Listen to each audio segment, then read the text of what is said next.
Hello मित्रांनो, तर स्वागत आहे तुमचं आपल्या मिनी व्लॉगमध्ये. तर आज होता मला मेहंदीचा ऑर्डर. मग काय निघाली ना सकाळी सकाळी लोकेशनवर जायसाठी.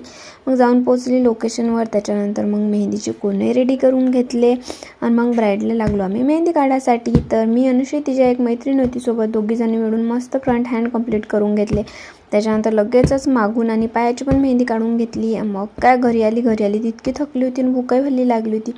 मग बनवला मस्त पास्ता. आणि पास्ता म्हटलं म्हणजे आता इशूले तर फक्त वासच चालला जाते व लगेचच मग काय पास्ता खायसाठी इशू आली. दोघी मिळून मस्त पास्ता खाल्ला. मग दुसऱ्या दिवशी होतं मैत्रिणीच्याच बहिणीचं लग्न होतं. मग गेली लग्नाले.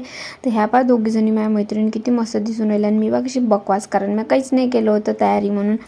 मग काय क्लासमध्ये गेली पार्लरच्या, कारण आज होता आमचा क्लास. तर 500 रुपयाला क्लास स्टार्ट झाले होते त्याच्यात. मग त्या क्लासमध्ये सुद्धा बसलो होतो आम्ही. मग सगळ्याजणी मिळून मस्त क्लासचा एन्जॉय केला आणि पहिला दिवस खूपच मस्त गेला क्लासचा. तर चला मग भेटू नेक्स्ट ब्लॉगमध्ये. तर आजचा ब्लॉग इथंच एंड करतो. बाय.